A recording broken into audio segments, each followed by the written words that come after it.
राम की नगरी अयोध्या की भी बात कर लेते हैं, जिसकी विकास की यात्रा से हम सब परिचित हैं। आस्था और अर्थव्यवस्था का संगम बन रही अयोध्या नगरी किस प्रकार विकास की नई कहानी कह रही, आइए आपको दिखाते हैं अपनी इस रिपोर्ट में।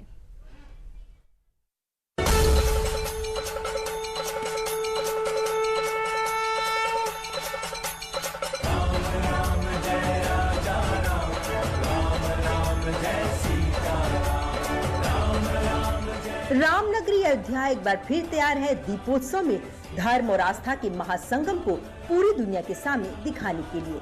लेकिन योगी सरकार के लिए अयोध्या धर्म और आस्था का संगम नहीं, बल्कि धर्म, आस्था और पर्यटन की त्रिवेणी है। इस बार दीपोत्सव में दिखेगी इसी त्रिवेणी की नई चमक।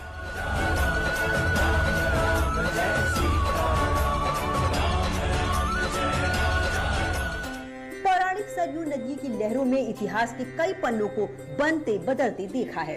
समय की साक्षी रही सरयू की लहरें अब अयोध्या में नए बदलाव की साक्षी भी बनने वाली हैं। 20 × 8 मीटर की लंबाई चौड़ाई वाला ये फ्लोटिंग रेस्टोरेंट अयोध्या को पर्यटन के मानचित्र पर और मजबूत कर देगी। ये सरयू नदी की लग्जरी रसोई है, जो दुनिया के मशहूर टूरिस्ट डेस्टिनेशनों पर दिखती है, लेकिन अब ये अयोध्या में भी दिखेगी।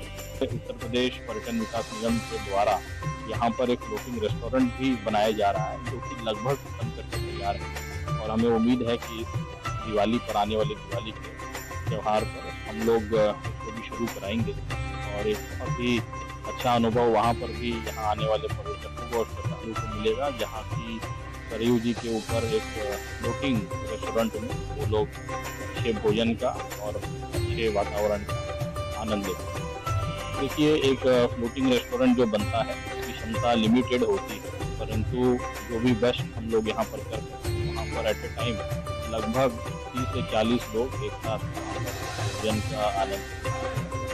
साल 2024 में राम मंदिर की प्राण प्रतिष्ठा के बाद से ही अयोध्या में देश विदेश से लाखों श्रद्धालुओं का आना लगातार जारी है। ऐसे में योगी सरकार की लगातार कोशिशों से अयोध्या आधुनिक पर्यटन सुविधाओं से लैस भी हो रही है। प्राण प्रतिष्ठा के बाद साल 2024 में अयोध्या में 16 करोड़ से ज्यादा श्रद्धालु पहुंचे थे। साल 2025 में मार्च तक 20 करोड़ 36 लाख से अधिक श्रद्धालु अयोध्या पहुंचे। प्राण प्रतिष्ठा के बाद से इस साल मार्च तक ही 36 करोड़ से ज्यादा लोग अयोध्या आए हैं। इतनी बड़ी संख्या में लोगों का अयोध्या आना सिर्फ आस्था के लिहाज से ही नहीं, बल्कि अर्थव्यवस्था के लिहाज से भी बहुत अच्छा है।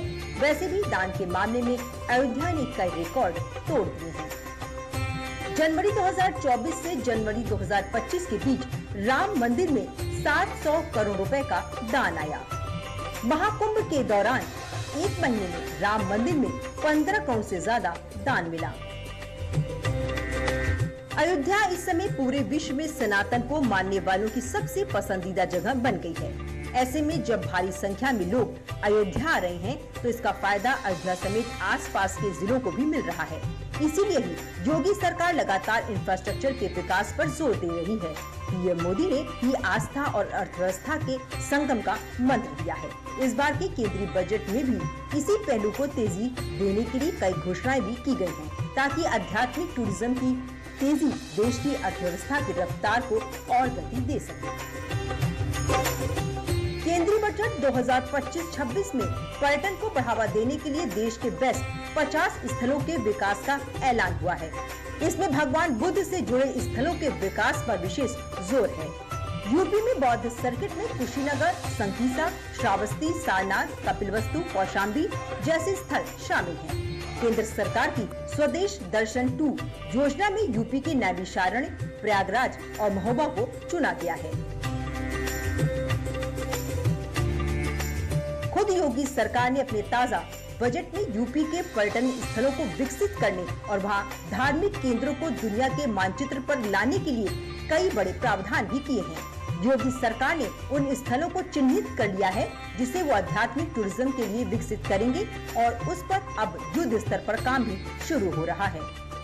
प्रदेश में पर्यटकों की संख्या की दृष्टिगत ध्यान रखने के लिए जो व्यवस्था की है, अयोध्या में पर्यटन सुविधाओं के लिए 150 करोड़, मथुरा वृंदावन में 100 करोड़ रुपए इसके अतिरिक्त भी व्यवस्था की है। बांके बिहारी मंदिर और मथुरा वृंदावन कॉरिडोर के विकास के लिए 150 करोड़ रुपए की व्यवस्था की है। मिर्जापुर में भी हम लोगों ने 200 करोड़ रुपए की व्यवस्था की है। नैमिषारण्य में पर्यटन विकास के लिए 100 करोड़ और वेद विज्ञान केंद्र के निर्माण के लिए भी 100 करोड़ रुपए और चित्रकूट के विकास के लिए भी हमने धनराशि की व्यवस्था के साथ ही प्रदेश के अंदर हर प्रमुख उस स्थल को जो वहां का प्रमुख आस्था का केंद्र है, पर्यटन विकास के दिशा से आगे बढ़ा करके हम लोग उत्तर प्रदेश में आस्था और अर्थव्यवस्था को सुदृढ़ करने का काम करेंगे। सरकार इस दिशा में आगे बढ़ रही है। योगी सरकार अयोध्या में इंफ्रास्ट्रक्चर का लगातार विकास कर रही है। इसी कड़ी में ये फ्लोटिंग रेस्टोरेंट भी है। दुनिया भर से आए पर्यटकों के लिए फ्लोटिंग रेस्टोरेंट सरयू की लहरों पर आध्यात्मिकता के साथ साथ आधुनिकता का भी अनूठा एहसास कराएगा। अयोध्या का फ्लोटिंग रेस्टोरेंट 5 स्टार सुविधाओं से संपन्न होगा। 3 करोड़ 59 लाख करोड़ की लागत से तैयार फ्लोटिंग रेस्टोरेंट को मुंबई की कंपनी बना रही है। इसका क्षेत्रफल 176 स्क्वायर फुट होगा। फ्लोटिंग रेस्टोरेंट में एक साथ 40 लोग बैठ सकेंगे। रेस्टोरेंट में सिर्फ शाकाहारी भोजन ही परोसा जाएगा। यूपी पर्यटन विभाग ने फ्लोटिंग रेस्टोरेंट प्रोजेक्ट को विकसित किया है। अयोध्या में सरयू नदी पर पहले से क्रूज चल रही हैं और इसको लेकर आने वाले श्रद्धालुओं में बड़ा क्रेज होता है। राम मंदिर दर्शन के बाद पर्यटक क्रूज से घाटों की सुंदरता भी निहारते हैं।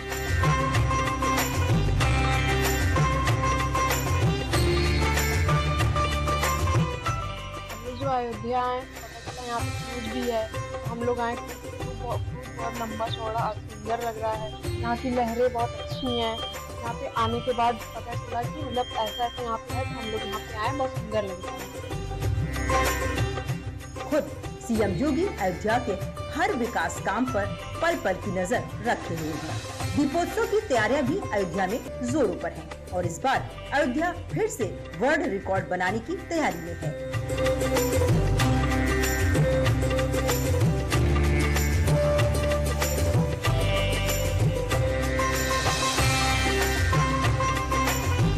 इस बार 26 लाख से अधिक दिए जलाकर वर्ल्ड रिकॉर्ड बनाने की तैयारी है।